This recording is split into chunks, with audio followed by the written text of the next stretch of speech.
Hey guys, tonight we're boarding a creaky pirate sloop somewhere off the coast of Tortuga.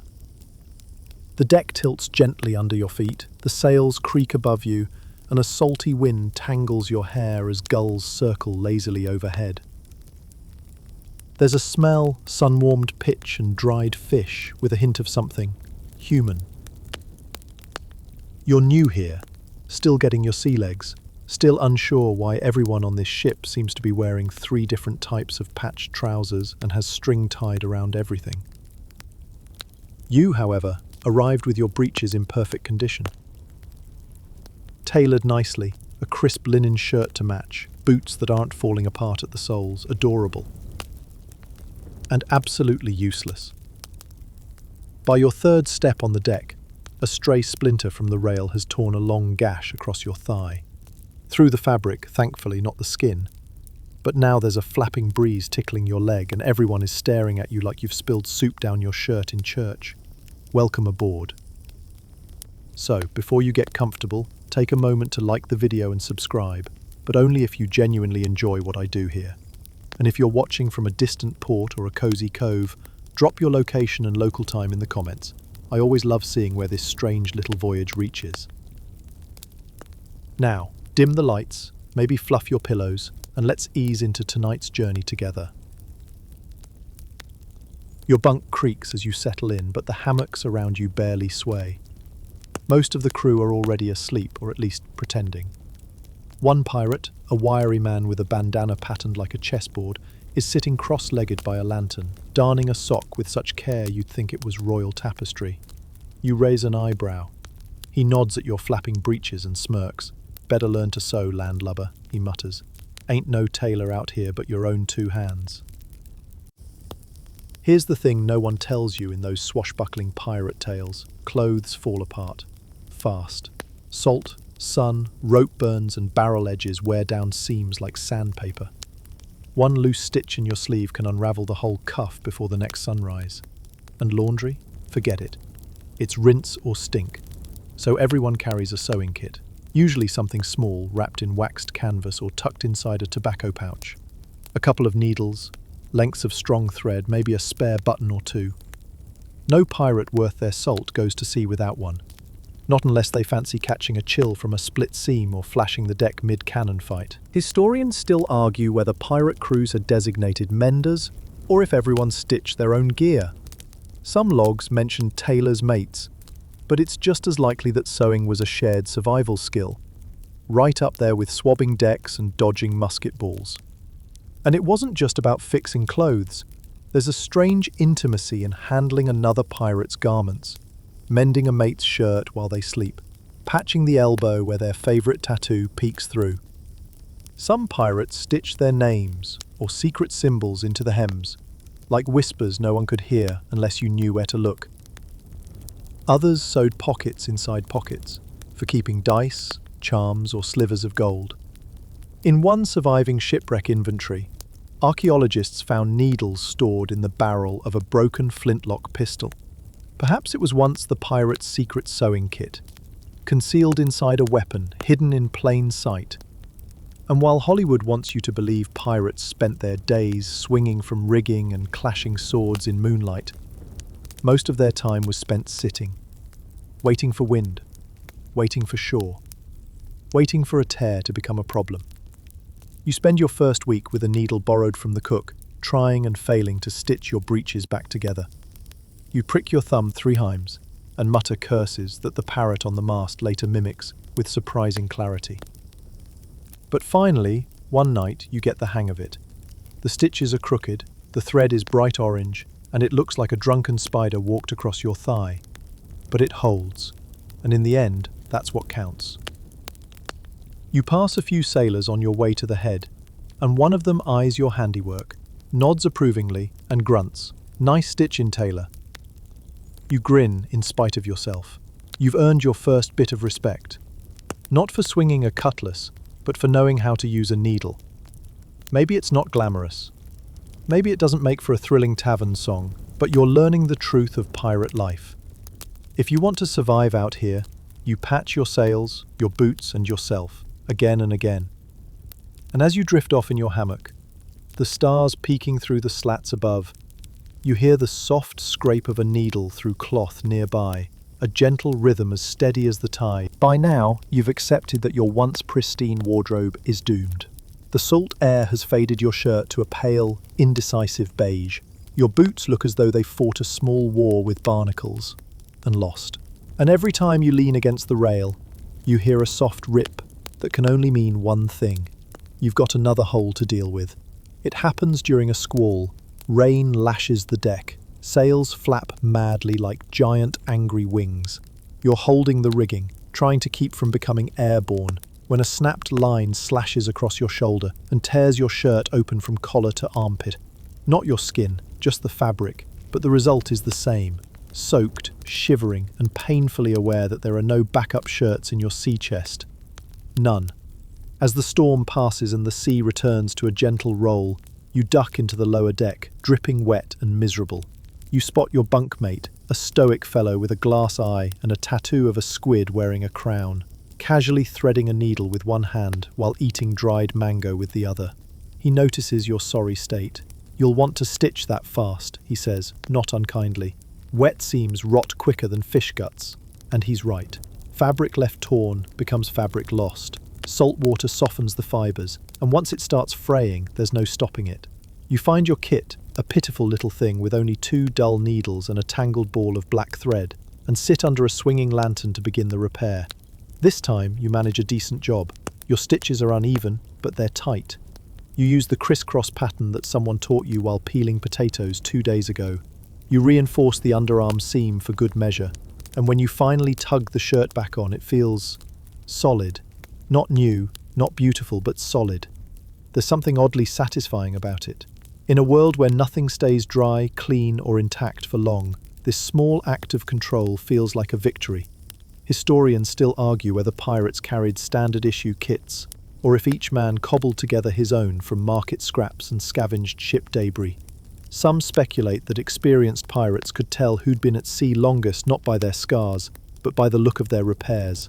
Neat, layered patches suggested a seasoned sailor, hasty ones marked a novice. And it wasn't just about shirts and trousers. On a pirate ship, sewing meant survival. A ripped sail could slow you down, leave you vulnerable to navy pursuit. A torn hammock could dump you on the deck mid-dream. A leaking water barrel needed sealing, sometimes with linen strips soaked in pitch and tied tight like a giant tourniquet. And if your boots gave out? Good luck walking the plank with no soles. So you learn, you practice, you invent. One night, a fellow pirate slices open his palm while sharpening a hook. The cut is clean but deep. With no surgeon on board, the boatswain takes out his sailmaker's awl and a curved needle. He pours rum on the wound, more than a little in his own mouth, and begins stitching the skin like canvas. The injured man bites on a spoon and howls. Later, he brags about it to everyone who'll listen. There are no sterile rooms here, no white coats, but pirates were nothing if not resourceful. And thread, good linen thread, was currency. In your second month, you trade a spool of waxed thread for a slice of pineapple. Another time, you swap a bone-handled needle for a small, mysterious book written in Portuguese. You can't read it, but it smells like cinnamon, and that's good enough. You begin to notice the sewing kits of others. Some pirates keep theirs in belt pouches, tucked behind knives. Others wear them around their necks, tiny bundles wrapped in oilcloth. One old sailor keeps his inside a hollowed-out dice cup, hidden from view. "Keeps thieves honest," he says with a wink. One afternoon, you help a crewmate repair the strap on his pistol holster. It's fiddly work, and your fingers cramp, but when you hand it back, he claps your shoulder and says, "You got good hands. Should have been a tailor, not a tar." You laugh, but the idea lingers. Here you are, aboard one of the roughest ships in the Caribbean, dodging storms and rival crews, and it's your stitching that earns you a place, not your swing with a cutlass. Somehow, the simple skill of keeping things from falling apart makes you valuable. And in the evenings, as the sun sets behind distant jungle-covered shores, you sit under the mainmast with your kit in your lap, patching a sleeve, reinforcing a pocket, or sewing a small charm into your collar, a crooked little star, your quiet act of superstition. The parrot squawks something unintelligible above you. The waves slap rhythmically against the hull, and you stitch in time with the ocean. By now, your fingers have calluses, not just from rope and salt and splinters, but from the fine, repetitive work of pushing needle through cloth. You can thread a needle in the dark, which you've had to do more than once, often while the ship rocks under a cloudy moon, and your bunkmate snores like a drunk walrus. And what you've also come to understand, more than anything, is that pirate life is one long, drawn-out game of maintenance. The sails need patching, the ropes need splicing, the barrels need recouping. The ship itself is always falling apart, just slowly enough to keep going if everyone does their bit. Same goes for the crew. Your boots split at the toe one morning while you're helping hoist a chest. The damp sole flaps open like a mouth, and suddenly every step sounds like you're being kissed by the deck. It's not just irritating, it's dangerous. A misplaced step on a rain-slick surface can send you tumbling into the ocean, and no one's circling back for a man who didn't fix his footwear. So, with your usual sewing kit and a chunk of sailcloth, you sit cross-legged near the galley and begin the ritual. Another sailor joins you, then another. Soon, there's a small knot of you. Backs against barrels, boot repair in full swing. It turns out needles aren't just for fabric. Pirates use them on leather, canvas, even flesh. A curved sailmaker's needle, stout and blunt-ended, could pierce the thickest boot heel if guided by a steady hand. You knot the thread double, loop it around the sole, and draw it tight like you're corseting the shoe itself. One pirate adds beeswax to his thread so it'll last longer and resist water. You make a mental note. Historians still argue whether these communal sewing sessions were routine or rare. Ship logs are quiet about the humbler chores of pirate life, but sailors' diaries occasionally mention stitching hours or repair Sundays, when the weather calmed and the crew took a break from mutiny and plundering to fix their stuff. You once imagined pirates sharpening blades in the moonlight, but now you've seen 3 grown men argue for 15 minutes about the best stitch for a torn cuff. Back stitch, one says. Chain stitch holds better, argues another. You're both idiots, says a third. It's ladder stitch or nothing. The ship's cook, a round man who always smells like garlic and soap, stitches a bandage into his shirt sleeve. Saves time, he explains. When someone gets cut, I just rip and wrap. You eye him sideways. That happen often? He grins. More often than I like. One evening, while mending a hole in your sock, you discover something unexpected tucked inside the heel. A tiny bead, carved from bone and stained blue. You show it to the glass-eyed, squid-tattooed pirate and he chuckles. Lucky bead, he says. Sew one in your boot and you won't lose your footing. Does it work? He shrugs. I ain't drowned yet, so you stitch it back in, just to be sure. There's something meditative about it all. The ship creaks gently. Someone hums a tune in the rigging. The scent of smoked fish drifts from the galley.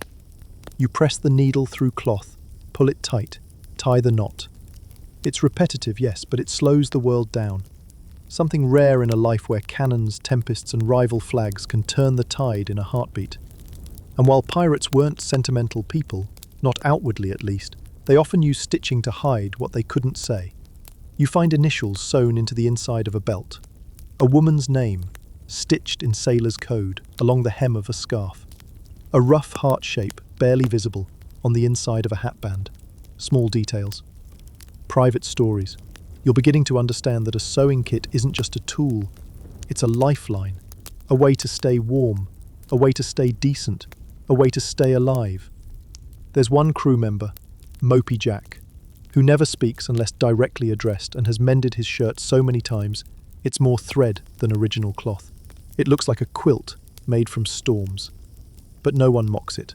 That shirt tells his whole journey, every rip a chapter, every patch a narrow escape. And then there are the buttons. You never realized how valuable buttons are until you lost one. Now you watch pirates trade them like currency. Brass ones are worth more, of course, shiny and hard to fake, but even a plain wooden button can fetch you a mug of watered rum or a night sleeping further from the bilge. One old sailor wears a necklace strung with mismatched buttons. Memories, he says. One for each ship I served on. Or wrecked. You're not sure if he's joking. And always, there's the unspoken rule. You carry your own kit, you fix your own tears. If someone else stitches you up, literally or figuratively, you owe them. So when the deckhand, known as Red Ear Jim, gashes his trousers clean open during a crate lifting contest, which he lost spectacularly, you wordlessly hand him your extra thread. He nods once, says nothing.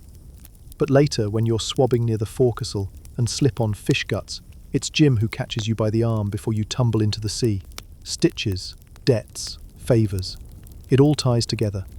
And as the stars begin to blink overhead, you find yourself threading your needle again. Not because something's torn, just because it feels right. Your hands know the rhythm now. In, pull, knot, tug.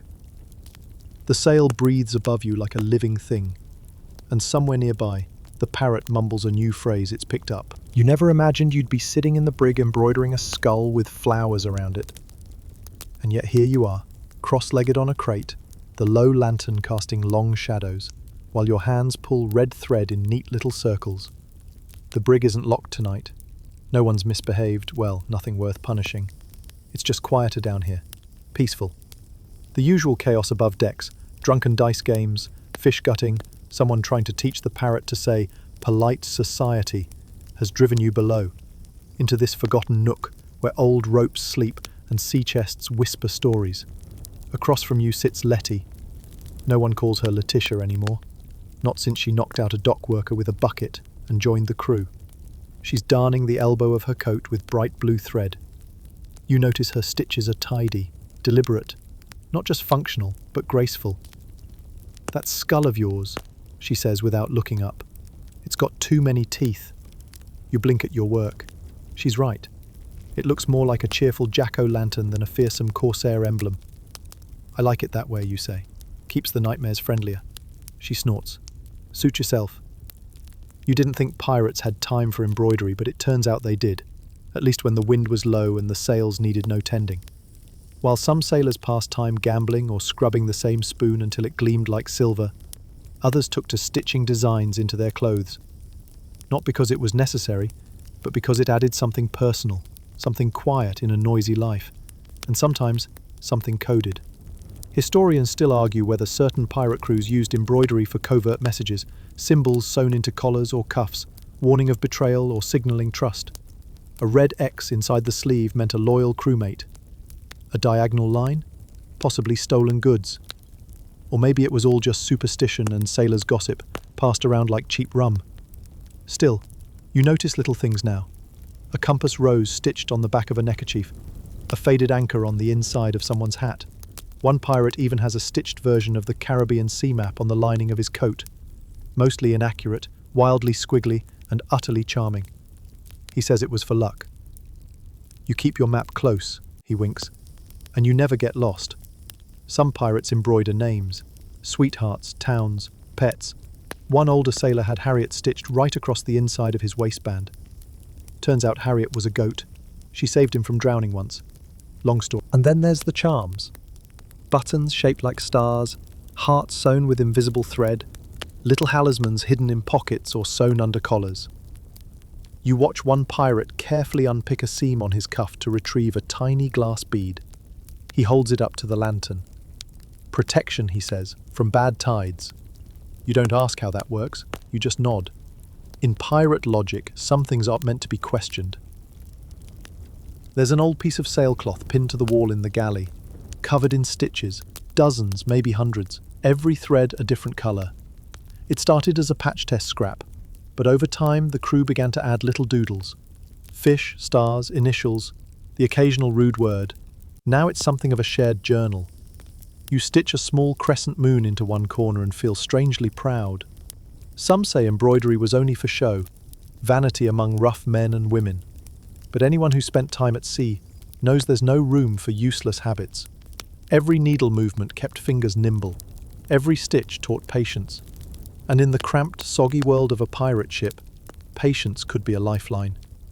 One night, a fight breaks out over a spilled drink and a suspiciously dented spyglass.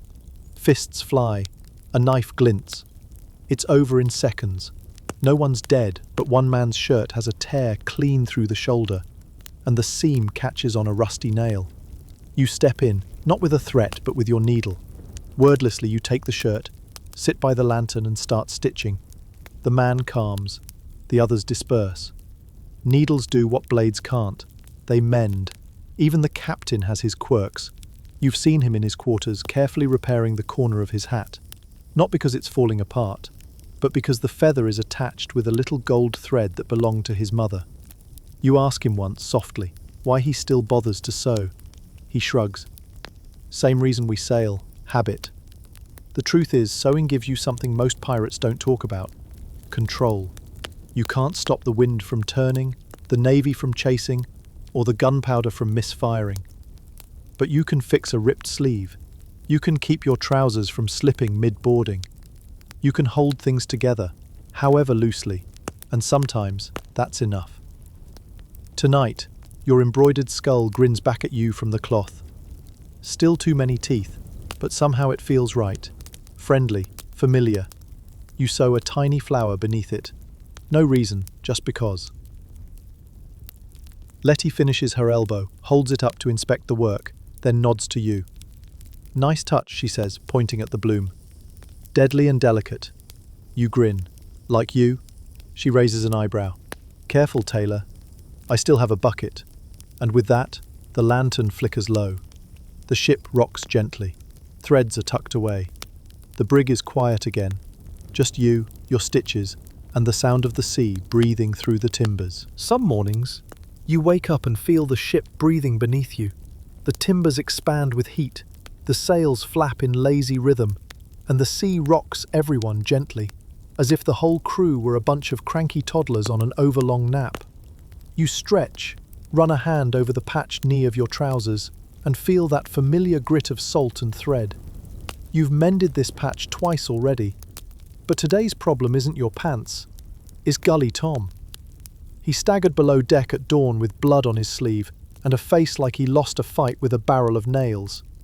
A musket misfire, nothing life-threatening, but enough to send him clutching his arm and muttering every pirate oath in the known seas. The ship's surgeon, a man whose last known qualification involved sawing open a wine cask, arrives carrying a tin of rum and a sail needle. Sit still, he tells Tom, as if that will help. You end up assisting, not because you're brave, but because you're the only one aboard who owns wax thread and knows how to keep their hands steady while everyone else is panicking. The surgeon grunts as he pokes the needle through the edges of the wound, and you thread it through, knotting each loop. Tom bites down on a leather strap and hums something that sounds suspiciously like a lullaby. It's not your cleanest work, but it holds. That's enough. On a pirate ship, everything has to pull double duty. Spoons scrape barnacles, belaying pins become weapons, and sewing kits, they become surgical sets. Historians still argue whether pirates actually trained medics or just chose whoever had the steadiest hand and least revulsion toward blood. Most likely, it was a mix. Some ships kept books on anatomy or old naval surgeons' manuals. Others used guesswork and the occasional prayer. But sailmakers, now they were vital. A sailmaker's tools weren't just for canvas. A curved needle, thick linen thread, and a palm guard, a kind of heavy-duty thimble strapped to the hand, could repair sails and skin. When cannonballs tore rigging and ribs alike, the same equipment came out for both. You watched the sailmaker work one afternoon, crouched under the mainsail, the cloth sprawled across the deck like a pale beast. He threads his needle through with practiced speed, his palm brace thudding lightly as he pushes. It's mesmerizing, this ritual of saving fabric, saving wind, saving the very breath of the ship. You borrow his palm guard one night, curious. It's heavy, worn smooth by years of pressure. You slip it on, try pushing a needle through thick rope. The resistance is immense, but the tool protects you. You suddenly understand how much physical force is involved in keeping a ship stitched together. Later, you return the guard and ask how long he's had it. 23 years, he says. Came from my father's father.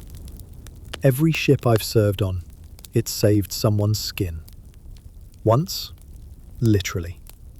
He shows you the patch on his own side, neatly stitched, scarred, perfectly centered. That needlework? My own. Storm off Martinique 93. Thought I was a goner. He grins. Didn't even get infected. That's the power of waxed thread and a steady hand. You now keep a sail needle in your kit, just in case. There are stories that float around the mess deck, some true, some just the kind of tales salt-soaked men tell when rum loosens their tongues. One says a pirate captain once removed a bullet from his thigh using nothing but a fishhook and a needle made from a turtle bone. Another claims a crew stitched up a man's stomach with a shoelace. You've stopped asking whether they're real. Doesn't matter. What matters is that everyone believes them. Sometimes, at sea, belief is a kind of glue. You begin to notice the ritual of it. How people handle needles like talismans. How they warm them between their fingers. How they choose their thread like it carries a specific purpose. Red thread for courage. Blue for clear skies. Black for grief. One sailor sews everything with green thread. Reminds me of the jungle back home, he says, without elaborating. You start doing it too, choosing thread by instinct. When Letty burns her hand on the kettle, and you stitch a flap of her glove back together, you use orange thread. For fire, you say. She rolls her eyes, but doesn't change it. In time, your sewing kit becomes more than practical. It's a symbol of competence, of care. You mend things without being asked. A torn hammock, a ripped sleeve, even the sails now and then under the sailmaker's eye. The captain nods your way more often. That's something. You're not just a deckhand now. You're a fixer. One day, a storm catches you off guard, and water pours into the lower deck through a torn canvas cover. While everyone else is bailing, you're already threading your needle, cutting strips of cloth, patching the leak mid-deluge. You're soaked to the bone, swearing under your breath, but it holds. That night, someone leaves you a pouch of tea in your hammock, unmarked. Quiet gratitude. The wind's calmer now. The sea is wide and glistening with starlight. You lie back, cradling your kit like it's treasure. Not gold, not silver, but thread and needles, wrapped in cloth, smelling faintly of lemon oil and smoke. You fall asleep thinking, sometimes, keeping things from falling apart is the most powerful thing you can do. The port comes into view at dawn. Hazy, golden, with sails bobbing like petals on the tide. You've been at sea for weeks now, and land feels like an idea someone invented just to mess with you. Still, the promise of dry boots, fresh bread, and one full night without the deck creaking beneath you is enough to make the entire crew hum like bees. You tidy up for arrival. Not with a bath. There isn't time, or water, or much dignity left to scrub off, but with your sewing kit. You reinforce a threadbare knee, restitch a buttonhole, fix that annoying twist in your collar seam. One pirate shaves his cheeks with a broken mirror shard. Another combs their beard with a fork. The parrot just swears at everyone equally. Because today is more than just resupply. It's also impression management. You're a pirate, sure, but even pirates know that first impressions matter. The torn shirt, blood-crusted, grog-soaked look might strike fear on the high seas, but in port towns like Port Royal or Bridgetown, you'll be treated like a stray dog, unless you at least try to look respectable. Which is why, once anchored, you see grown men discreetly stitching their coat cuffs while waiting for the rowboats. You're not the only one who's realised. Appearances are currency.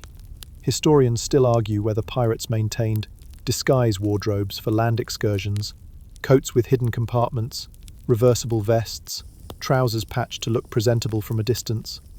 Some surviving garments show signs of deliberate weathering on one side and meticulous mending on the other, as if designed to flip depending on the company kept.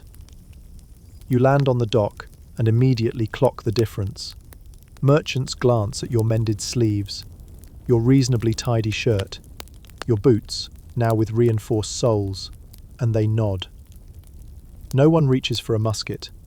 No one whistles for the constable. You pass for rough sailor instead of wanted pirate. A victory in thread. At the market, sewing supplies gleam like jewels. Spools of red, blue, green, needles so thin they shimmer, tiny scissors shaped like stalks. You nearly weep at the sight of proper beeswax. You spend a sliver of your coin purse on a pack of bone buttons and a thimble carved with a sea serpent. You pass over the fancy silver ones. Too flashy, too tempting to thieves. One stall sells clothes second-hand. You see a waistcoat riddled with patches, brown on blue, green on tan. It looks ridiculous. It looks familiar. You ask where it came from. Off a wreck last winter, the vendor says. Found the chest still locked. You run your hand over the cloth. Whoever wore this had the same habit as you, mending instead of discarding, treating each rip like a story. You don't buy it. It's not yours, but you nod respectfully. That evening, back aboard the ship, you watch the sunset spill across the sails like melted copper. You sit on a coil of rope, your pouch of new supplies on your lap, and start working on a secret project. A new pocket. Not just any pocket, a hidden one, right inside the lining of your coat. Letty sees what you're doing and raises a brow. For smuggling, she asks. For tea, you reply. She shrugs. More valuable anyway. You're not the only one with hidden compartments. Red Ear Jim keeps coins sewn into his waistband. The cook hides his best spices inside the lining of his hat. The captain? Rumour has it he carries a map stitched into the back panel of his coat, invisible unless wet with seawater. You've never asked. You never will. Sailors talk of pocket wills, last messages or instructions, stitched into seams in case the worst happens. No parchment, no ink, just tiny letters, looped into thread, a final whisper sewn into a cuff or a collar. You ask Letty if she's ever done one. Once, she says, sewn into the hem of a scarf. Gave it to my sister. What did it say? She shrugs. That I loved her, and not to believe everything they'd hear. You nod. You begin to understand the quiet poetry of pirate sewing. Not just a skill, but a language, a way to leave words without speaking, a way to prepare for being forgotten.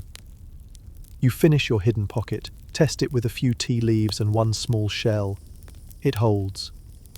That night, you climb the rigging to your favourite perch and look out over the moonlit sea.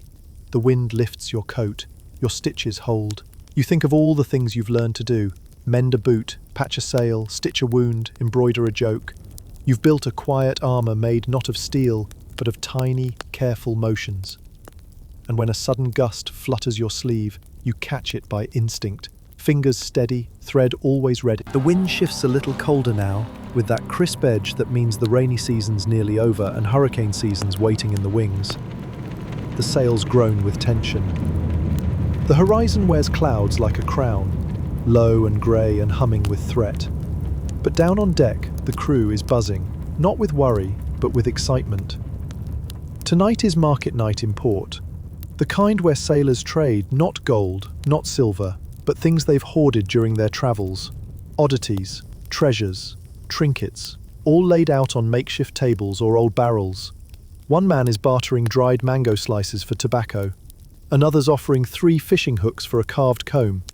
You decide to bring your buttons.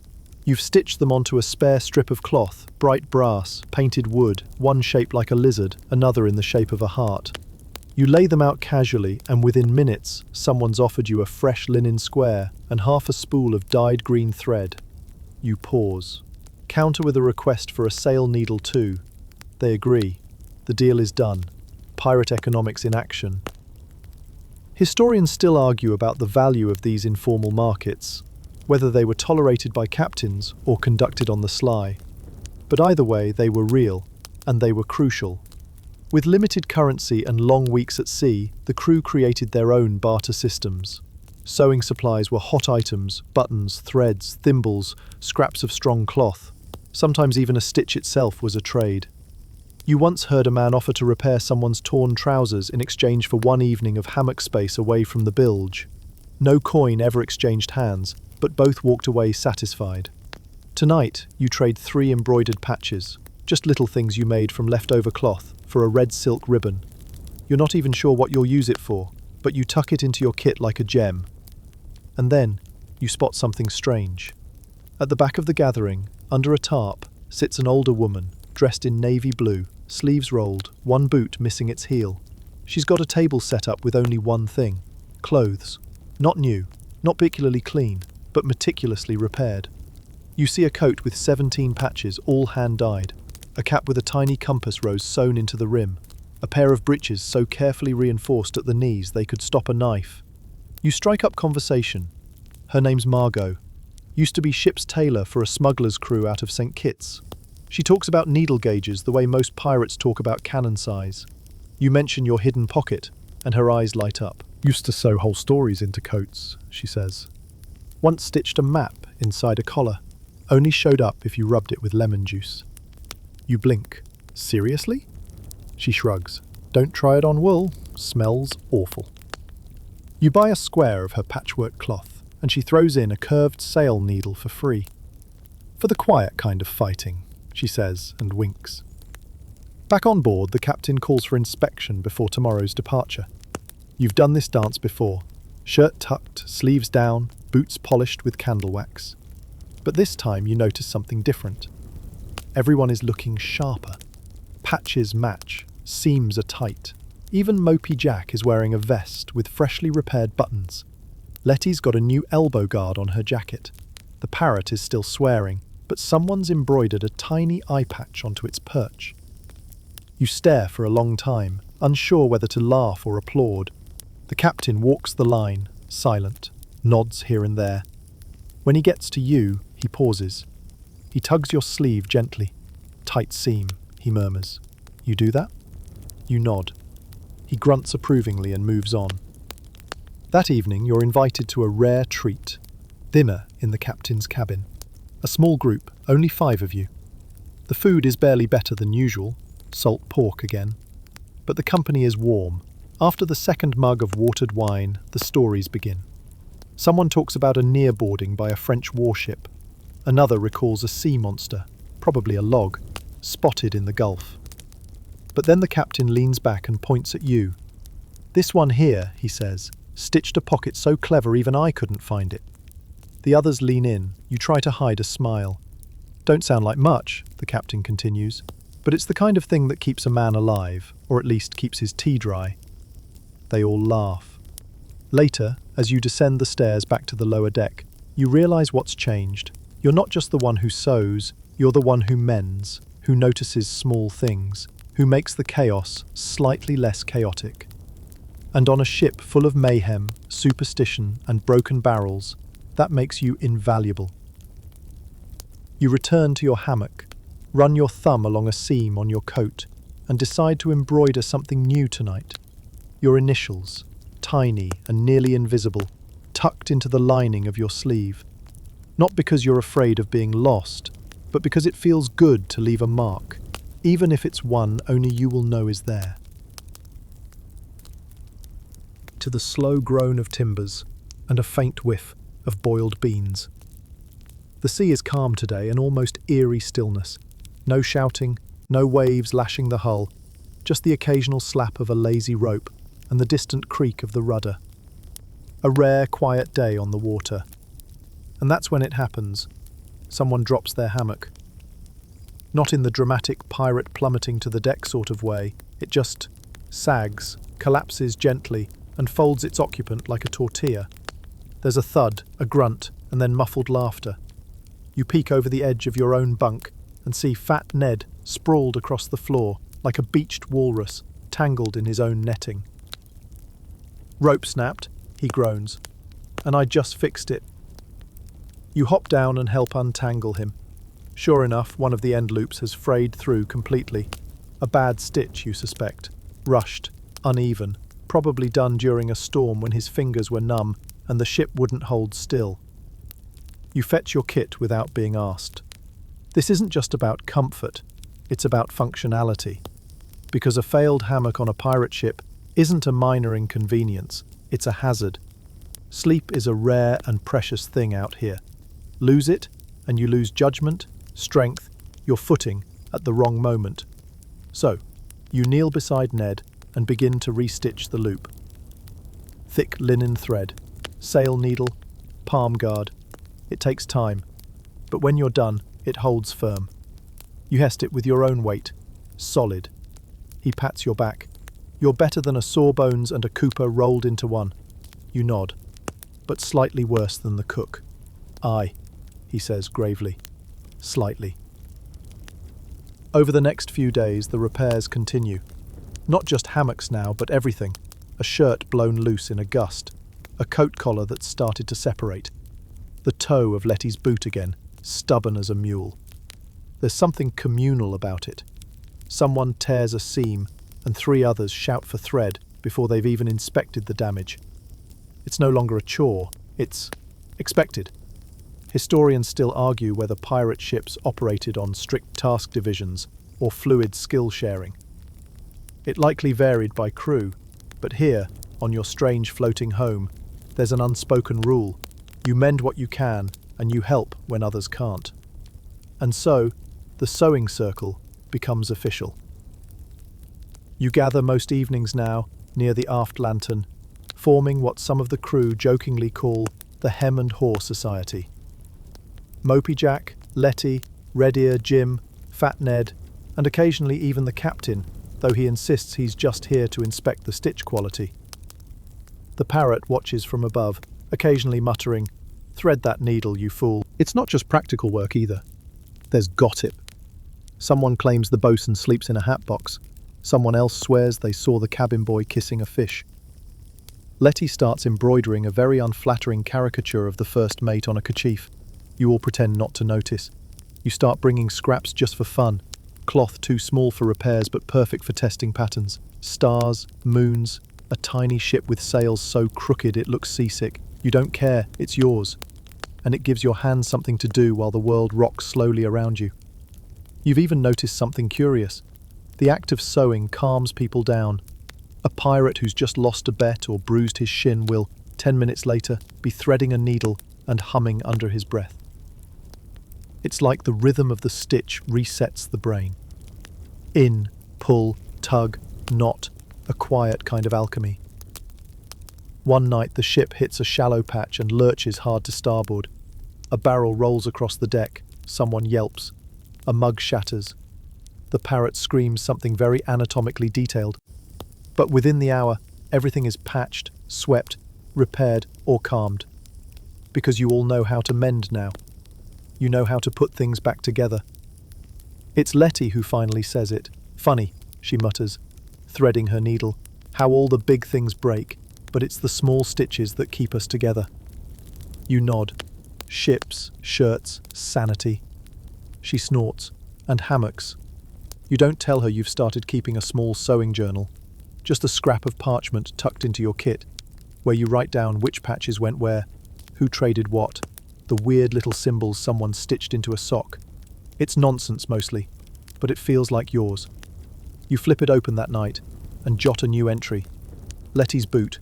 3rd repair. Stubborn heel. Green thread this time. Matches her temper. You smile and tuck it away. As you drift off in your hammock, repaired, retied and reinforced, you hear the quiet sound of someone else stitching nearby. A soft scrape, a whisper of cloth. Maybe Mopey Jack, maybe Ned. Doesn't matter, they've got it handled. A week passes, maybe more. Days blur when you're chasing a merchant vessel across endless turquoise water. Sails billowing like lungs, crew hollering every few minutes, whether it's for wind, water, or salted biscuits. There's a tension on board now, not the bad kind, not mutiny or madness, but the kind that crackles just before something big. You all know what's coming. You've caught up to your target. And tomorrow, at dawn, you'll board. You lie awake in your hammock, staring at the beams above. Someone's snoring in harmony with the creak of the hull. In your hand is a button. Just one. It's silvered, with a chipped blue enamel flower in the middle. Found it on deck this morning, near the forecastle. You cleaned it, polished it, and now it rests in your palm, cold and weighty as a coin. You thread your needle. Tonight you're adding it to your coat, not because your coat needs it, but because you need it. A token, a charm. You sew it right above your hidden tea pocket, anchoring it with 4 careful loops. It doesn't match anything, It doesn't need to. And then you sleep. The boarding happens fast. A flash of cannon smoke, a scream, grappling hooks, the clatter of boots and blades, and shouts half lost in the wind. You're not a fighter, not really, but you've got a rope in your hand and a patch over your chest that took 3 hours to stitch, and somehow that gives you courage. When it's over, the ship is yours. The merchant vessel lies still, surrendered. No lives lost, thankfully, just cargo changed hands. Among the spoils, cloth, bundles of it, bolts of wool, lengths of linen, even a few precious pieces of silk wrapped in oilcloth.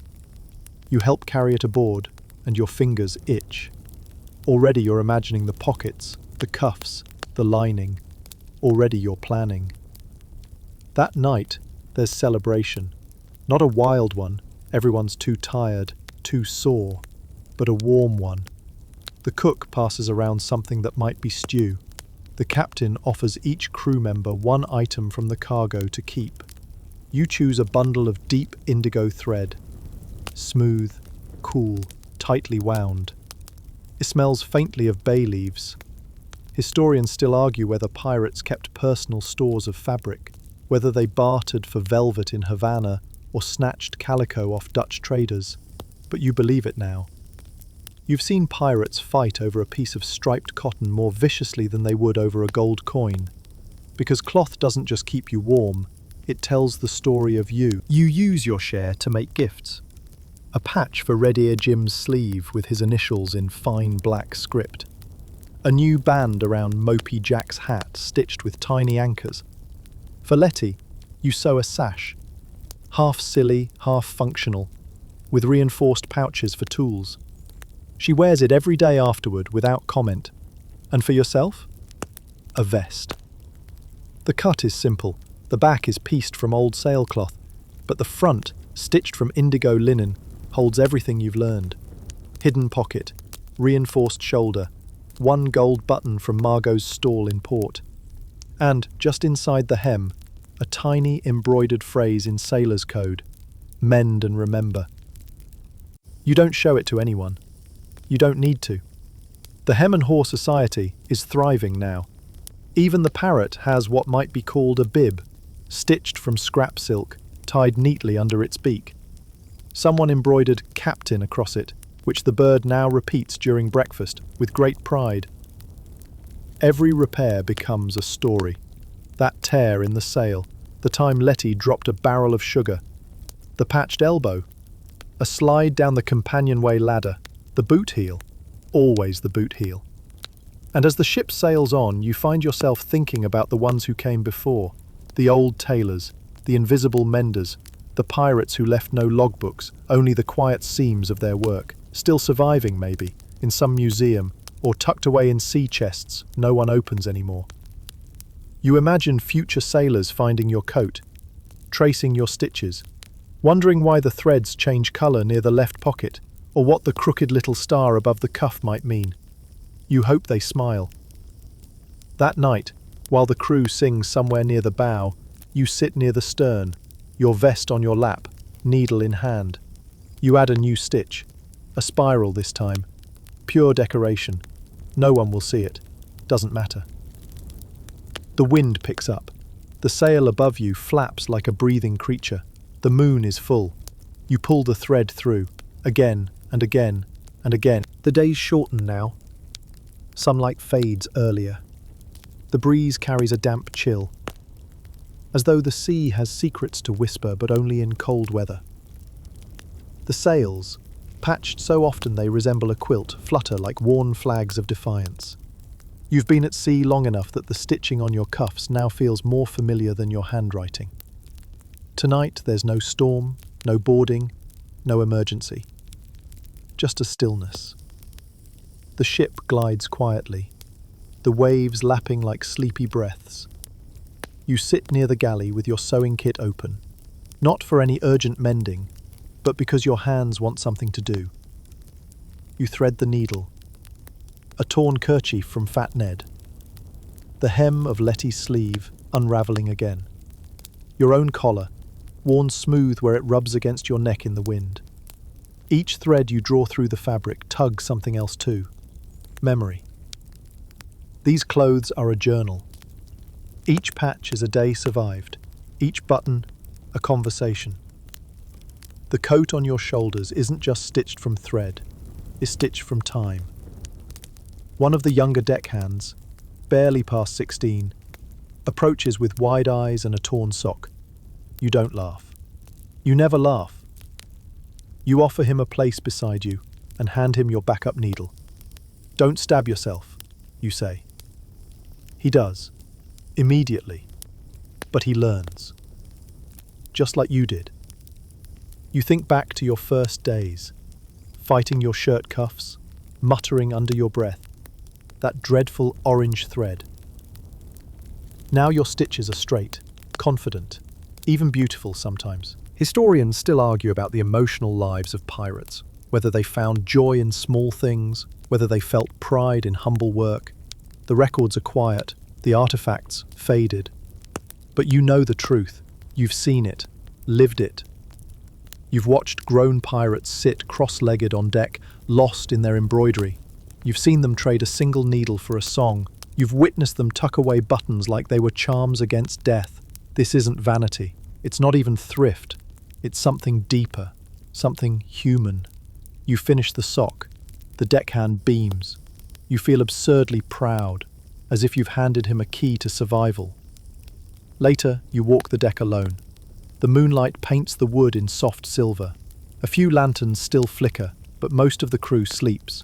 Somewhere, someone's snoring. Probably Red Ear Jim. You tug your coat tighter.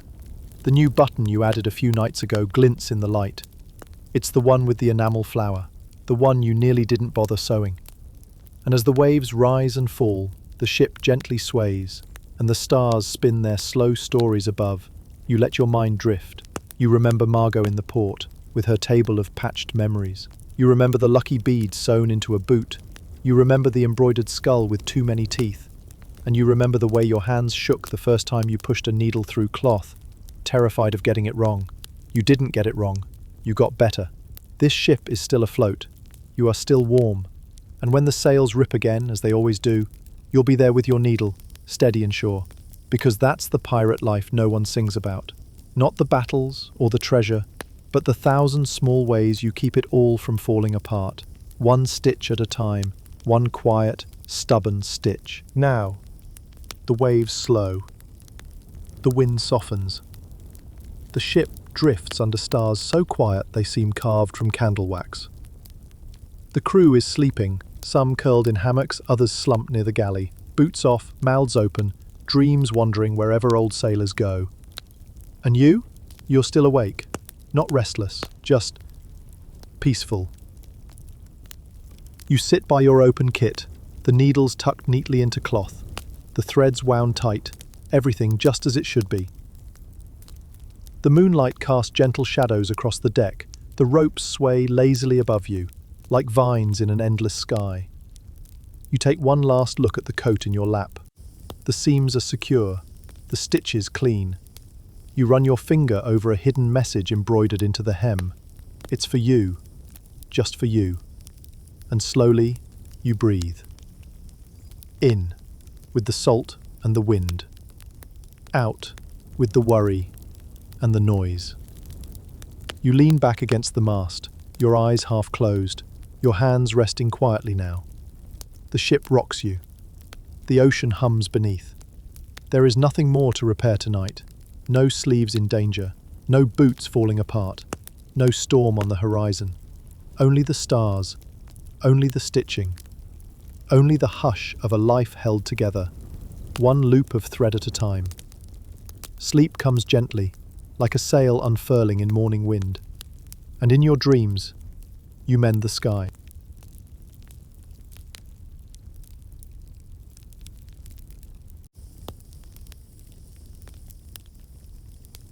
You shuffle out to the courtyard, squinting at the rising sun, turning the Nile into a band of molten copper. The smell of charcoal and fish lingers in the morning air. Your neighbours are already up, hauling baskets of grain or trudging toward the fields. You, however, have a more urgent mission. Get this cursed pain under control before your entire jaw decides to fall off. Your mother, who's seen a few toothaches in her time, offers you a clove of garlic and a handful of dried mint, not for eating, for chewing. The pungent flavor burns your tongue and makes your eyes water, but the ache remains. Maybe even protest louder now. You consider walking to the nearby shrine of Sekhmet, the lion-headed goddess of plague, healing, and general moodiness. She's terrifying, but some say her priests can bless herbal poultices that actually work. If you're lucky, the priest will offer you a compress of crushed juniper and honey. If not, you might end up reciting 20 lines of protective spells while a cat watches, unimpressed from the altar. The ache worsens, and you mutter a prayer to Imhotep, the deified architect and occasional god of healing. You're pretty sure he invented something once, maybe stairs. Anyway, the local healer is more of a scribe than a surgeon, but you hobble to his door, clutching your jaw and hoping he's sober today. He takes one look at your face and sighs. He's seen this before. "It's the grit," he says, handing you a tiny clay figurine of Bes, the dwarf god of protection and parties. You've eaten too much grit. He's not wrong. Egyptian bread is legendary for two things: being delicious and containing so much sand and stone ground into the flour that every bite works like a tiny file on your teeth. Even the pharaoh's chefs couldn't strain it all out. Over time, even the most regal smile ends up looking like a collapsed row of temples. You're told to chew on a piece of mouldy barley bread. Yes, mouldy, green, fuzzy, mildly terrifying. But surprisingly, it doesn't taste awful. The real surprise? Your gums feel slightly better. Not cured, but like someone dimmed the fire by a flicker. Historians still argue whether the Egyptians truly understood that mold might help infections, or if it was pure chance. But evidence from medical papyri hints they used mouldy bread as a poultice for wounds, external and internal. It's like they stumbled onto penicillin a few thousand years early and decided not to brag about it. You're sent home with a satchel of herbs and a strict warning: no more honey beer before breakfast. You nod solemnly and promptly forget. After all, what's pain when the morning sun bakes everything into gold and the river promises fish if you're lucky, or crocodiles if you're not? You lie back on a reed mat, still aching, still grumpy. But in a strange way, there's comfort here. In the dusty recipes passed down, the gods invoked with every sting of pain, and the way even misery feels a bit majestic under these palm trees. You wake again, this time from a brief nap where even your dreams throbbed. The ache in your jaw has settled into a dull, pulsing thrum, like a distant drumbeat from across the Nile. Not sharp enough to scream, not dull enough to ignore. Just there, persistent, like your cousin who keeps asking when you'll finally get married. The healer's mouldy bread trick helped a little, but not enough. You chew softly on a fig and try not to cry. It's sweet, sticky, and soothing, until it finds the angry crater of your back molar. You spit the rest out. The fig did nothing wrong. Your teeth, however, might be cursed. Your neighbour swears by a spell that worked on her uncle once. She offers to recite it if you give her 1 chicken egg and 2 reeds of papyrus. You're skeptical but desperate. She lights a bit of myrrh and begins chanting in a voice too theatrical for comfort. "Toothworm, come out. Worm of pain, I banish thee." You blink. Toothworm? Oh yes. According to ancient Egyptian medical beliefs, the throbbing agony you feel is likely due to tiny worms burrowing into your teeth. Historians still argue whether this idea originated independently or came from Mesopotamian influence, but either way, it's oddly widespread. Worms. Little evil critters munching through your molars like they're at a banquet. The logic checks out when you consider your lack of microscopes and abundance of bad chewing decisions. The spell continues. It rhymes. It references Horace. It references honey. At one point it asks the worms to please relocate to a goat's hoof. Your neighbour finishes, smears a bit of ash on your cheek, and hands you a lump of what smells like fermented garlic clay. You apply it like a compress. Your breath now clears rooms. The pain? Still there. Magic, in ancient Egypt, wasn't just for fun, it was medicine. Healing spells were recorded alongside surgical instructions in the Ebers Papyrus, one of the oldest known medical texts. A typical entry might include an incantation, a detailed list of ingredients, some real, some, well, ground lizard tongue probably wasn't in stock, and instructions for application. Toothaches had their own dedicated curses. One spell suggests invoking the moon god Thoth to shine away the worm, followed by a rinse of beer and crushed sycamore. Another involves chewing carob pods soaked in crocodile bile. No one's sure if these worked, or just distracted you with how vile they tasted. You decide to visit the local scribe.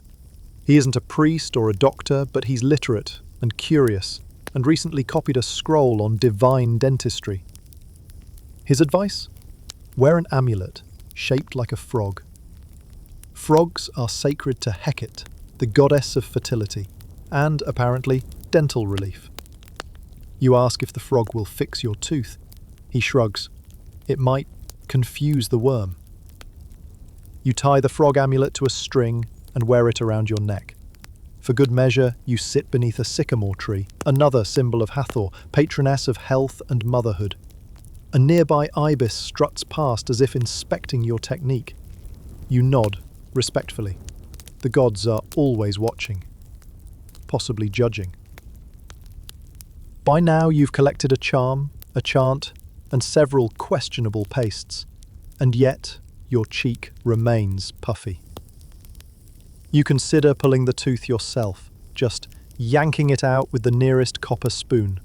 But a voice in your head, possibly Sekhmet's, possibly your own fear, tells you to wait.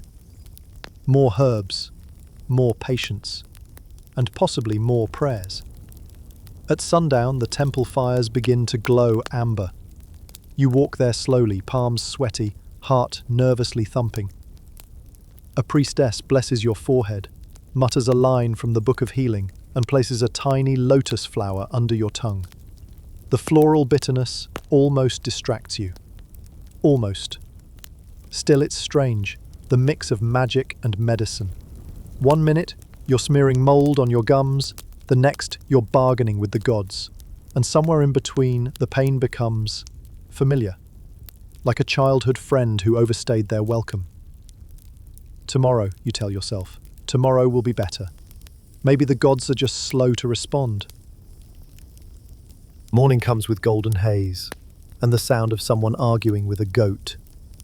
You open your eyes, and for one glorious moment, nothing hurts. Then your jaw twitches.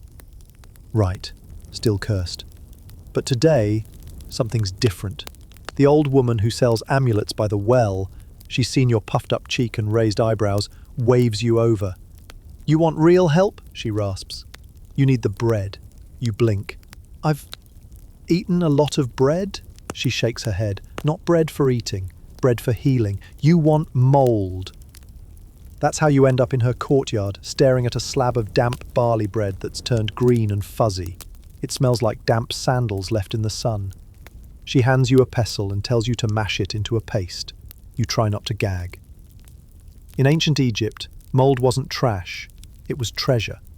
Healers observed that wounds smeared with old bread often healed faster, which today we understand might have had something to do with naturally occurring penicillium mold. Historians still argue whether Egyptians truly understood the antiseptic properties or simply noticed the results and kept repeating them. But either way, they were onto something. You rub the bread paste along your gums. It stings a little, burns even. But then it fades, like a storm retreating from your face. You exhale, astonished. It's not gone, but something's changing. The woman nods. Good mold is a gift from Tauret. She gestures at a hippo statue in her garden, smiling maternally with carved ivory teeth. She protects mothers and mouths. That evening, you return with an offering, some dried figs and a prayer. It's not just about medicine anymore. It's about balance, respect. Your pain might have a physical cause, but its cure is a mix of body, spirit, and whatever happens to grow on stale bread. She gives you a scroll fragment, a recipe for a poultice, mouldy bread, mashed onions, crushed lotus seeds, and a splash of beer. You thank her, wondering if this counts as cooking. Later, as you sit by your house, Your neighbor peers over the wall. Did you really smear sandwich on your face? Medicinal sandwich, you correct. The two of you laugh, until your cheek reminds you not to overdo it. There's a theory, modern of course, that ancient healers understood microbial interactions far more than we give them credit for. After all, they were constantly experimenting. Rot, fermentation, decay, they saw it all. Sometimes they feared it. Sometimes they turned it into medicine. And mold was just one of many strange tools in their kit. Tonight, you sleep with a mouthful of ancient Egyptian toothpaste, which is to say, bread rot paste mixed with wine. A risky bedtime choice, sure, but at this point you've tried spells, songs, frogs, and fire. You might as well let the fungi have a turn. As you drift off, your last thoughts are odd ones. Maybe the gods do work through mildew. Maybe mouldy bread isn't the worst thing you've ever chewed. Maybe tomorrow you'll finally stop dreaming about biting into hot sand. You wake to the sound of temple bells and a faint, miraculous sensation. Your jaw feels less angry. It's still there, a slight ache pulsing beneath your cheekbone, like a half-forgotten memory, but it's no longer radiating pain through your eyeball. You sit up and cautiously open your mouth. Nothing cracks, nothing bleeds. You touch your cheek and realize something incredible. The swelling has gone down. Not a lot, but enough to make you believe the mouldy bread might have done more than make your breath smell like a damp tomb. It's a good day for a visit to the temple. You make your way past fields of flax and sleepy donkeys until the sacred lake of the Temple of Sobek comes into view. The water glistens under the sun, surrounded by reeds and cool stone pillars. Priests in linen robes walk silently, some tending to medicinal herbs, others chanting as they grind resins and roots into thick tar-like mixtures. You approach the healing courtyard, which doubles as a clinic and a sanctuary. A priestess offers you a seat near a carved lotus basin. She inspects your mouth with an oddly modern detachment, nodding as if she's seen much worse. Spoiler, she probably has. Temple-based healthcare was common in ancient Egypt. Temples weren't just for worship. They served as research centers, libraries, pharmacies, and sometimes emergency rooms. Historians still argue whether temple healers were trained through apprenticeship or divine inspiration, but one thing is certain. They had access to remedies recorded over centuries on scrolls like the Ebers Papyrus or the Edwin Smith Papyrus. Some of these texts contained hundreds of medical recipes, including several for, yes, relieving toothaches. The priestess grinds together powdered incense, fig sap and dried acacia, forming a gummy poultice. She instructs you to hold it between your cheek and molar while reciting the name of a healing god, usually Thoth, sometimes Isis, occasionally all of them in one breathless chant. A small bronze tool catches your eye. It's hooked and sharp, and rests beside a cloth bundle of other implements, scrapers, tweezers, tongs. You swallow. These are for when the tooth is already dead, the priestess says casually. You're not there yet, reassuring. Instead, she instructs you to rinse your mouth with beer and natron, a salt mix used in mummification. Cleansing, she says, like purifying a tomb, but for your face. You sit quietly under a palm frond awning, the bitter taste coating your gums. A cat walks by and stares at you as if to say, "You brought this on yourself." There's something oddly peaceful about the temple. Even the sharp smells of resin, garlic, and ash seem to blend into a kind of perfume. You watch as a man with a crooked leg is given a salve made from sycamore sap. A child with a fever is cooled with lotus water-soaked linen. You feel part of something ancient and practical, sacred, but not theatrical. Healing here isn't a miracle. It's a process. Pain is something you carry, not something you banish. One priest, clearly newer to the art, asks you whether your molar feels heavy or sharp. You respond with a vague wince. He nods thoughtfully, scribbles something on a reed scroll, and adds, "Don't sleep on your left side tonight." Noted. Before leaving, you're handed a small papyrus slip with a prayer to repeat at dusk, plus another satchel of herbs, some crushed willow bark, which may or may not work like aspirin, and dried mint. which at least smells better than fermented garlic clay. You thank the priestess. She smiles and says, "If the pain returns, we'll try the bronze." You walk home slowly, hoping the gods continue to favor mold over metal. Later that night, you sit on your roof under the stars, chewing softly on a willow twig while repeating the prayer. The Nile glows dark and wide in the distance. Your mouth still hurts, but not as much. It's manageable, the kind of pain you can share stories with, the kind that reminds you you're still here. The next morning, your jaw feels tolerable. You stretch, rub your cheek, and marvel at this quiet little victory. But as you begin to chew on a leftover hunk of barley bread, a sudden spike of pain jolts through your molar like a chisel striking stone. You freeze. It's back. Not as fierce as before, but worse than last night. You close your eyes and sigh. Time to try another tactic. You recall something the temple priestess mentioned, half joking, half serious. If your tooth still burns, maybe Sobek is angry. Sobek, the crocodile-headed god of power, ferocity, and oddly enough, fertility and protection. His moods, like the Nile he ruled, were unpredictable. Some blamed him for floods, others thanked him for keeping their children healthy. And, if local superstition held true, a sudden toothache could mean you'd eaten fish caught in his sacred waters without offering a proper prayer. You gather a few dried fish bones from the previous night's meal, wrap them in linen, and walk to the riverbank shrine. The altar is shaped like a crocodile's snout. You place your offering on the stone slab and kneel, whispering an apology to Sobek for whatever slight you may have committed, real or imagined. A passing fisherman sees you and chuckles. Bitten by Sobek, eh? He's nipped half the village at one point or another. He then shares his own toothache cure, rubbing your jaw with mud from a sacred lotus pond while facing east and humming a funeral hymn. You're not sure if he's serious or bored, possibly both. Still, you try it. The mud is surprisingly cool and soothing. The hymn? Well, it makes your neighbours uncomfortable. But if Sobek's wrath is what's causing this misery, then your chant might just appease him. Curses and divine punishments were very real to the ancient Egyptians. They lived in a world where gods could take offense at the smallest slights, improper burial rites, missed festivals, or eating sacred animals without permission. When things went wrong, illness, bad crops, sudden deaths, they looked to the divine for explanations. And that included dental catastrophes. Historians still argue whether such beliefs were purely symbolic or genuinely feared. But archaeological finds suggest amulets, prayers, and temple visits were as much a part of healthcare as herbal remedies and surgery. You decide to hedge your bets. You visit a scribe who specializes in god appeasement scrolls. He custom writes a spell just for you, decorated with tiny crocodiles and gold ink. A bit extra, but you're desperate. The scroll instructs you to bury a clove of garlic under your house, light a flame at midnight, and murmur a specific phrase while circling the flame exactly 7 times.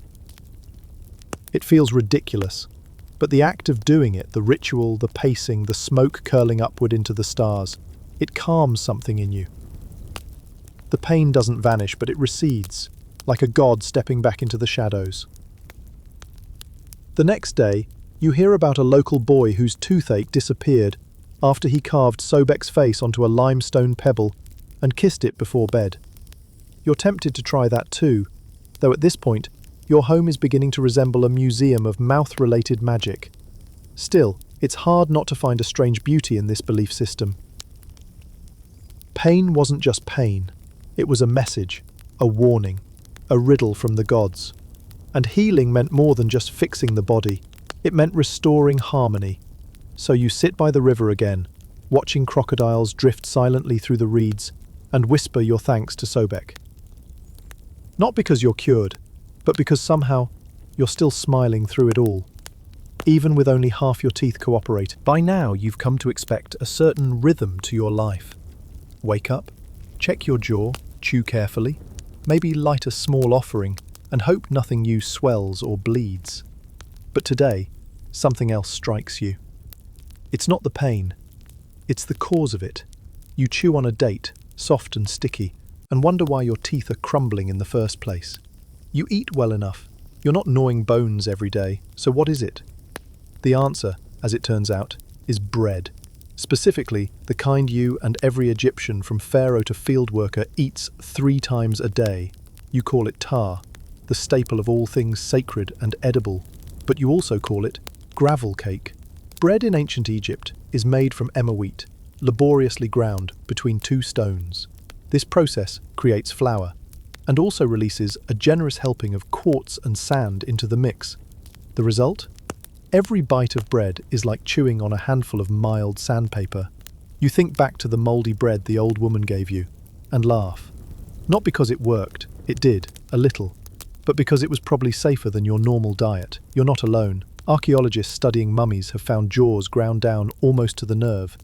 Even royal teeth, belonging to queens wrapped in gold, are often worn smooth, cracked, and riddled with abscesses. Imagine being buried in a sarcophagus worth more than 10 villages, with half your teeth already dead. Historians still argue whether Egyptians understood the connection between their food and their tooth decay. Some suggest they knew, and simply accepted it as the price of nourishment. Others believe they blamed gods, worms, or even inheritance. After all, your grandmother's smile looked like a row of worn ivory beads, and she made it to 70. You begin to examine everything you eat. That fig, sweet but acidic. That beer, slightly fermented and filled with husks. Even honey, your favorite treat, feeds the invisible things that fester inside teeth. But you don't stop eating, because you can't, and also because dates are delicious. Instead, you start chewing on twigs. Not just any twigs, miswaks. You've seen priests and older scribes use them. Willow sticks frayed at one end, rubbed on the teeth and gums like a natural toothbrush. Your first try is awkward. You stab your cheek. The second attempt goes better. It actually feels cleansing. The willow contains salicylic acid, something modern minds would recognize as the precursor to aspirin. But to you, it's just that refreshing stick. You keep one tucked behind your ear like a fisherman's hook. It becomes your companion, a way to fight back, slowly, against the decay baked into your daily bread. Your neighbour, curious, tries your miswak and immediately chokes on a splinter. "How do you do this?" he asks, eyes watering. "Carefully," you reply. Soon others are asking you for tips. You become the unofficial mouth sage of the courtyard, which is both flattering and deeply ironic, given the still swollen corner of your jaw. A scribe offers you a trade, a new scroll in exchange for your miswak recipe. You scrawl it out on a scrap of papyrus. Step 1. Find a young willow. Step 2. Snap a twig the length of your palm. Step 3. Chew one end until it frays. Step 4. Scrub your teeth like you're brushing dirt from a tomb painting. You add a flourish. Spit often. Smile rarely. He laughs. Wisdom from a man who chews sticks. You grin, sort of. Smiling still hurts a little. But in that moment, something shifts. You're no longer just surviving your toothache. You're part of something older and stranger. A long, dusty line of people learning, adapting, and making friends with their pain. And yes, still occasionally rubbing mouldy bread on their gums. It's been nearly 2 weeks since the first twinge of pain, and you've tried almost every ancient Egyptian remedy short of embalming. The miswak twig? Surprisingly helpful. Mouldy bread? Not bad. Sacred prayers? Spiritually comforting. But now, as your molar throbs again, angrier than before, you realise it might be time. Time to pull the tooth. The thought alone makes your legs go weak. But you've heard whispers about a scribe's apprentice across town, young, steady hands, an interest in surgical tools, and a disturbing enthusiasm for experimental extractions. You find him sitting on a mat, polishing a set of copper instruments. He looks up and grins. Let me guess. Swollen face, sleepless nights, feels like your soul is leaking out through your gums. You nod. I'm ready. He ushers you into a shaded nook behind the house, where a stool, a basin, and a bowl of linen strips await. He rinses his hands with beer, then offers you a clay cup of date wine. You're going to want to drink all of this. You do. Tooth extraction in ancient Egypt was rare but not unheard of. Archaeological finds include copper pliers, bronze hooks and chisels, some showing signs of serious wear. Historians still argue whether these tools were used for living patients or only corpses, but some medical papyri describe procedures involving removing dead teeth to treat infection. The apprentice holds up a tool that looks more like garden tongs than anything fit for a human mouth. "This might hurt," he says, grinning in a way that makes you question all your life choices. You tilt your head back. The sun hits your eyes. You close them. Deep breath. A sharp jab. Then pressure. Then more pressure. Then something between a pop and a crunch, like stepping on a beetle. And just like that, it's out. The apprentice proudly holds up a small brownish tooth with a crack running down its middle. You want to keep it. You shake your head, spitting a mixture of blood, herbs, and regret into the basin. He presses a clump of damp linen to your gums and instructs you not to speak for an hour, as if that's possible after having your jaw unhinged like a crocodile's picnic basket. Back home, your mouth feels hollow, empty, achy in a new way, but not the throbbing agony of before. You lie down with your frog amulet, miswak twig, and a profound appreciation for people who still have all their teeth. Your neighbour visits that evening with mashed lentils and a smug look. "Told you it had come to this." You grunt. Word spreads. Soon, people are asking you for extraction referrals, and someone leaves a small offering at your doorstep. A carved ivory tooth with the symbol of Sekhmet etched into its base. You're flattered and mildly horrified. There's a strange peace that follows the loss of a painful tooth. You miss it in the way you miss an annoying cousin who finally moved away. Life is quieter now. You chew more carefully, sip your beer in silence and avoid smiling too wide. But you're healing. And in ancient Egypt, that's not just a process, it's a balance. Body, spirit, and occasionally, brute force with copper tongs.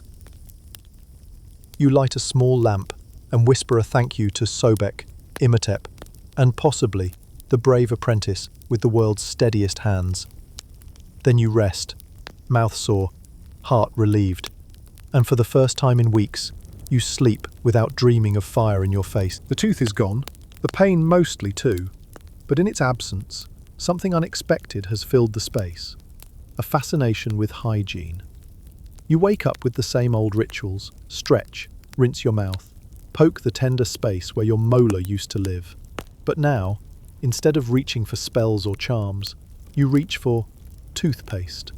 Well, not exactly paste, not as we know it. Your version of toothpaste comes from the recipe passed around temple workshops and market stalls. It's a gritty, aromatic powder that you mix with water or wine. The ingredients? Burnt ox hooves, crushed eggshells, powdered myrrh, and a dash of pumice. You sniff the mixture. It smells faintly of incense and someone's backyard grill. Still, you dip your miswak stick, brace yourself, and begin scrubbing. The sensation is like brushing with fragrant gravel. It scratches, it stings, and it definitely wakes you up. But the result? A cleaner mouth, or at least the illusion of one. Ancient Egyptians were unusually devoted to oral hygiene. In fact, their attention to teeth cleaning far surpassed many later civilizations. Historians still argue whether this was motivated by vanity, health, or spiritual purity. Whatever the reason, dental powders like yours were widely used by the rich, the poor, the priests, and even the children of laborers who built the pyramids. You try a few variations. One day you add mint leaves, another day you try salt. Once, in a daring moment of curiosity, you sprinkle in powdered charcoal. That ends with a lot of coughing and blackened lips, but your teeth feel oddly smooth. Your neighbour watches you one morning, eyes narrowed. You've become very clean since the tooth left. You nod. "I miss it, but not the pain." She sits beside you and pulls out her own miswak stick. "Teach me the gritty recipe." You grin, and instantly regret it, as your gums remind you they're still healing. Hygiene becomes your new hobby. You rinse with warm beer, a common antiseptic, chew fennel seeds to freshen your breath, and store your dental powders in tiny alabaster jars that once held perfume. You even give them names. The minty one? Breath of Hathor. The salty one? Tears of Sekhmet. You might be getting carried away. One day, you're invited to the home of a minor noble, someone who heard about your tooth extraction and herbal regime through temple gossip. She shows you a box filled with exotic powders, powdered pearls, cinnamon dust, and something that might be crushed turquoise. For the teeth, she says, smiling, with a row of gleaming white molars that you're 90% sure are fake. Too much, you whisper, blinking at the sparkle. Back home, you return to your humble toolkit, a reed box filled with dried herbs, twigs, and tiny clay jars. You're no priest, no doctor, no scribe, but in your courtyard, you've become the mouth watcher, the cleaner of teeth, the survivor of rot. Even the old woman with the mouldy bread stops by now and then for advice. The gods chose you, she says one evening, sipping beer as you explain how to grind eggshells without choking on dust. Or they just made me stubborn, you reply. You begin writing things down, little notes on scroll fragments, recipes, combinations, what stings too much and what stings just right. It's not formal medicine, but it's something, a record, a personal papyrus on pain and recovery. Because if there's one thing your aching tooth taught you, it's that the cure isn't just about removing the problem.